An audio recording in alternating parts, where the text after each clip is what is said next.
Hi, everybody. I'm Brittany Lewis, a breaking news reporter here at Forbes. Joining me now is Brad Bowman, Senior Director at the Foundation for Defense of Democracies. Brad, thank you so much for coming back once again. Thank you for having me. We're at a real turning point right now in the conflict in the Middle East, so I would really love for you to provide your insight, for you to break it down for us. So let's start with last weekend. We saw Israeli strikes in Lebanon kill multiple leaders of Hezbollah, including Nasrallah. Iran responded on Tuesday with a historic missile strike against Israel. So describe the moment we're in right now, please. No, thank you. I think it's really helpful to just start with the context before we dig into the current details. And if I may, I would go back even further. I would go back to October 7th and just remind your viewers, that we had this surprise terrorist attack, some combination of 9/11 and Pearl Harbor for Israelis, if you will. More than 1,200 people killed, dozens of Americans killed, the worst single-day murder of Jews since the Holocaust. And then on the very next day, you had Hezbollah, Tehran's varsity terror squad, if you will, in Lebanon start to attack Israel on October 8th. I mean, imagine that, talking about kicking someone when they're down, they started attacking them in Israel's north. So a major war starting in Gaza and then attacks from Hezbollah from Lebanon in the north. And those attacks over time from Hezbollah increased in frequency and intensity. And you had kind of a tit for tat going on for weeks and months between Israel and Hezbollah, with both sides trying to avoid a major escalation to a major war. There were reasons on both sides of the blue line for that. But then you started to have more casualties. And as Israel started to feel like it had more of a handle on what was going on in Gaza, there was more bandwidth in terms of its military to start to think about doing what it needed to do with respect to Hezbollah.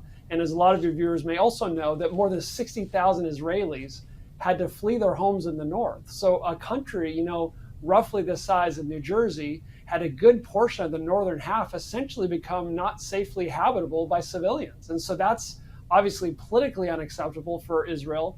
And it's also unacceptable from a security standpoint, right? Because one of the whole ideas of Israel as a nation, as a modern nation state, is to be a place of safety for Jews. And so that's just unacceptable. And so it was just a matter of time until Israel had to address this. And of course, for years and years and years, Israel has pleaded with the international community, pleaded with the United Nations to enforce UN Security Council Resolution 1701, that among other things said that Hezbollah should withdraw north of the Litani River. And a lot of folks may know, there's thousands of UN peacekeepers in Lebanon. It's called UNIFIL, the United Nations Interim Force in Lebanon. And they literally were doing nothing as Hezbollah was digging terror tunnels, putting launch sites and warehouses underneath civilian homes and periodically attacking Israel. You had these thousands of peacekeepers, including some Chinese peacekeepers, by the way, simply sitting there and doing nothing.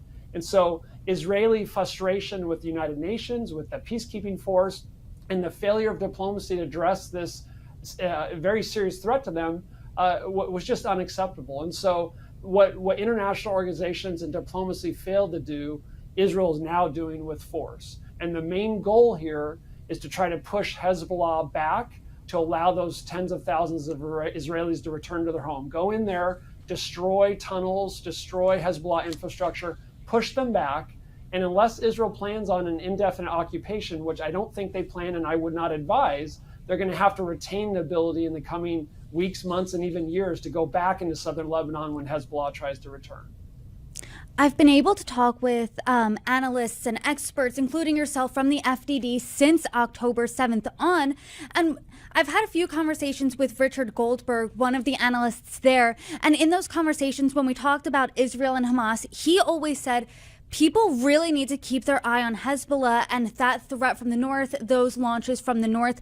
Hezbollah is a big threat. You're saying they're the varsity team there.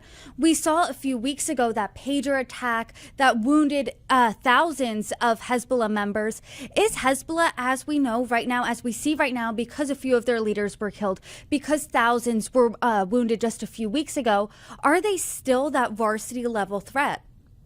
It's a great question. At our Center on Military and Political Power here that I lead, me and some colleagues published a piece a few months back doing a deep dive, if you will, on Hezbollah's arsenal of rockets, mortars, missiles, drones, their systematic use of human shields and terror tunnels. And there is absolutely no question that Hezbollah is far more capable than Hamas. So when you look at some of the challenges that the IDF had in Gaza, overall, I'd say the IDF performed very, very well in Gaza. But even there, they had some challenges and took some casualties.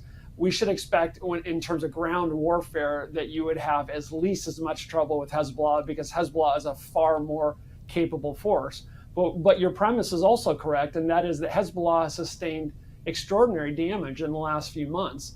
This escalating tit for tat between Israel and Lebanon, I'd say Jerusalem has used to great effect. And so you would have Hezbollah launching a number of rockets, and then Israel would respond by taking out a launch site or weapon storage facilities or mid-level leaders, basically over time, progressively decimating their command and control, their most experienced and effective middle and upper tier leaders. And when you combine that with the killing of Shukr and other leaders of Hezbollah, it's not hyperbole to say, to some degree, that Hezbollah has been decapitated as an organization. That's not to say that all leaders have been killed, but when you combine the killing of the people that are most knowledgeable, key leaders, you're really dealing a body blow to command and control. As any student of military history or anyone with military experience knows, command and control is a huge part of battlefield effectiveness. And when you combine with that some portion of Hezbollah's arsenal has been taken off the battlefield. I've seen estimates that as much of half has been taken off. That strikes me as maybe a little exaggerated. But pre-war, and according to our research and the research of others, Hezbollah had somewhere between 150,000 and 200,000 mortars, rockets, and missiles. Now, if they, in just a single day, launched a fraction of those, that would be far worse than anything Israel has confronted in recent years from the Gaza Strip, whether it be Hamas or Palestinian Islamic Jihad. So the bottom line is Hezbollah is Tehran's most capable terror proxy, but they are severely degraded because of what Israel's been doing over the last few months and weeks, and particularly the last few weeks. So then that brings us to Tuesday, when Iran responded with the largest missile strike Israel has ever seen. And if we rewind back to April, Iran responded with a drone strike, and that was lauded as largely symbolic. It was telegraphed to the United States beforehand. What do you make of Tuesday's attack? You know, the attack in April, I respectfully disagree with anyone who would suggest that was performative, as they say. That was absolutely, as someone who dug into the details and received a number of briefings from a variety of sources on that attack, that April attack was absolutely, in my view, an attempt to kill Israelis. You don't launch that many drones, cruise missiles, and ballistic missiles, many of them designed to arrive at the exact same time, unless you're trying to create dilemmas for your adversaries and kill people.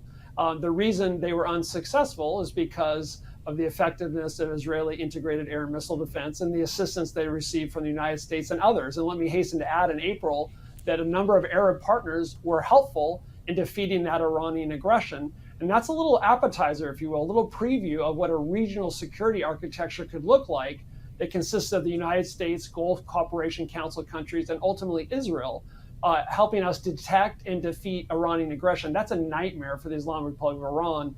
And so that's one comment on April. This attack, somewhere between 180 and 200 ballistic missiles. So I haven't seen any reports of cruise missiles or drones yet. The vast majority of these were shot down, and a portion of them were shot down by American two Navy destroyers that apparently launched about a dozen interceptors.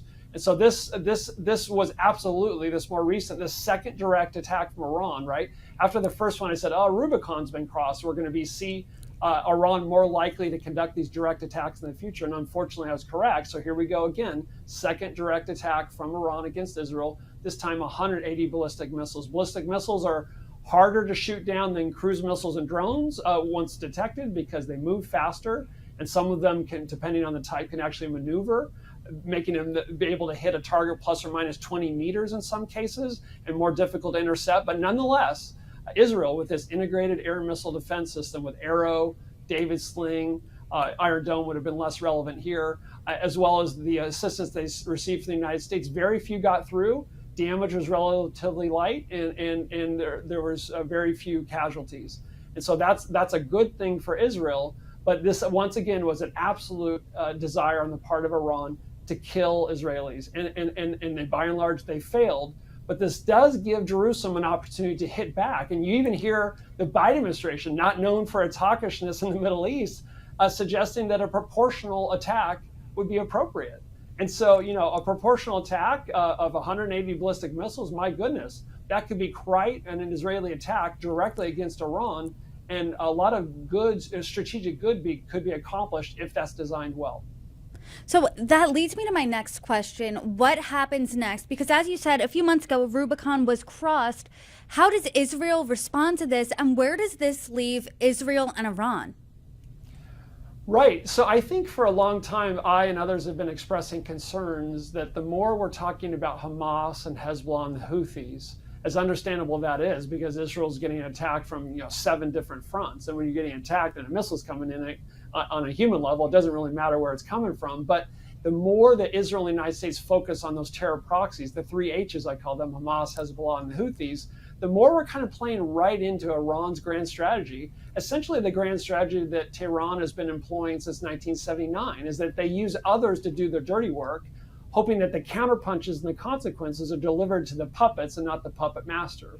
So now we're in a situation where the mask is off, the gloves are off, and you can go at the puppet master in Tehran, the real source of the problems in the region here. And that's what enabled the Abraham Accords, really, is that you had UAE and Bahrain in particular publicly recognizing what they privately were telling many of us, including myself, in the 2006, 7, and 8 timeframe, and that is they understand the real threat to regional security is Iran. And so I think it's positive if the focus is shifting to Iran, because this allows us to focus on them as the true problem to regional security. And they've just been sitting back and smiling, with a smug look on their face as they inch toward a nuclear weapons capability. So I think Israel has the momentum. They were on their heels, obviously, after October 7th. They didn't appear to have a comprehensive strategy. They have a strategy now. They have the initiative now. And the enemies of the United States, Israel, are on their heels, and that's a good thing. Since October 7th, there have been fears of a wider regional war. The fears of the fight between Israel and Hamas will bleed out. The fight between Israel and Hezbollah will bleed out. But now you're saying now there's going to be a fight between Israel and Iran. The gloves are off. Is there going to be a wider regional war? It's a good question. I'm getting that question a lot. A lot of it depends on how you define a regional war. Based on how I define it, I say we already have one, and we've had one for quite some time. Now, can it get worse? Absolutely. It's the Middle East. It can always get worse, and military history tells us the safe assumption is that it will get worse. But I mean, that sounds like I'm using hyperbole, but consider the facts. We've had over 178 attacks on U.S. forces in Iraq, Syria, and Jordan since October. 170 attacks on our brothers, sisters, husbands, wives, neighbors, fellow citizens, forward deployed between us and those who want to kill us since October. That's unbelievable. How many responses? About 12. About 12. Of course, we had those 3 U.S. service members killed at Tower 22 in Jordan a few months back. Only after that did this administration finally respond, hitting 85 targets and a few days later killing a Kataib Hezbollah leader in Iraq. And what happened after the administration finally was tough? We had about 22 weeks with almost no attacks. That shouldn't be surprising to anyone who understands the history of Iran. When America's strong, they back down. When we're weak, it invites more aggression. So you have those attacks against our forces in Iraq, Syria, and Jordan.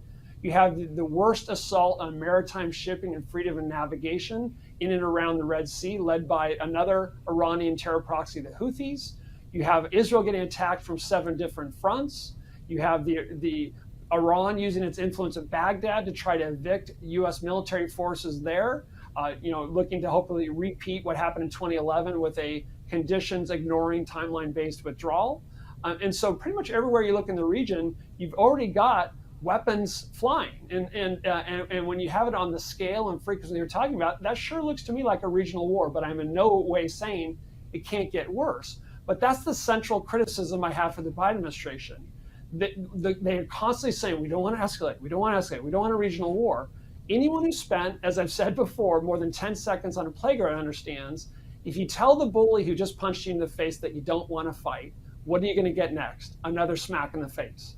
And so our adversaries have to understand that we're sometimes willing to escalate to get a better status quo. And that's exactly what Israel's doing in Lebanon right now. They're escalating, not because they want a war. This war was forced on them on October 8th, and because of the failure of international organizations, the failure of diplomacy.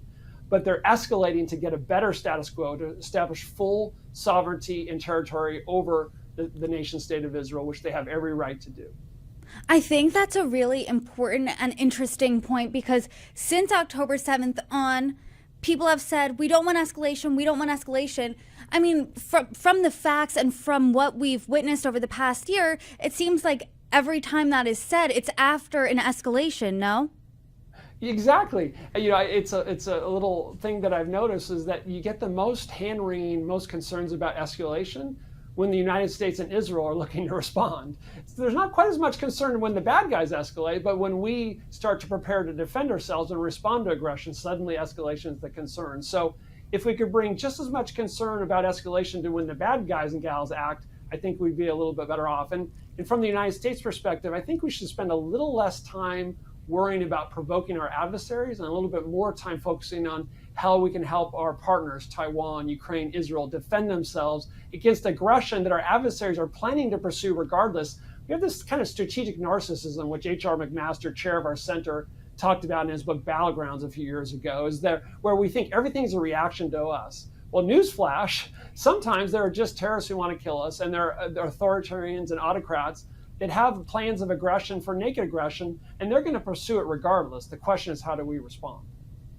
I guess that's my next question. What do the responses look like as of now? Because at the top of the conversation, you said Israel is in the position now to respond directly to Iran. So as the expert here, what are you looking out for next? I hope that Israel makes the most of it. They now have, in the world of international diplomacy and international law, there in laws of war even, we have this concept of proportionality. So, Iran just launched 180 ballistic missiles at Israel. So I would say a proportional response, it's not going to be tit for tat, exactly 180 for 180.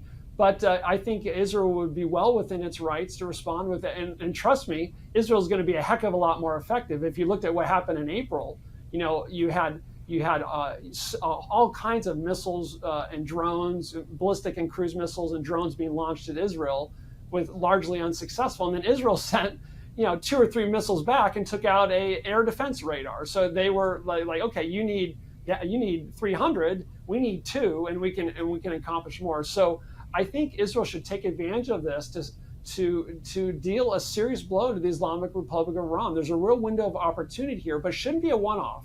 I think we need a larger, more comprehensive strategy that focuses on empowering the Iranian people to finally have a government there that represents their interests, is more interested in the welfare of the Iranian people and less interested in domestic oppression and the export of terrorism. After all, that's what the Islamic Republic of Iran is all about. Well, Brad, as the situation in the Middle East, as the conflict continues to develop, I hope you come back on and share your insights and break it down with me. Brad Bowman, thanks for joining me. Thank you.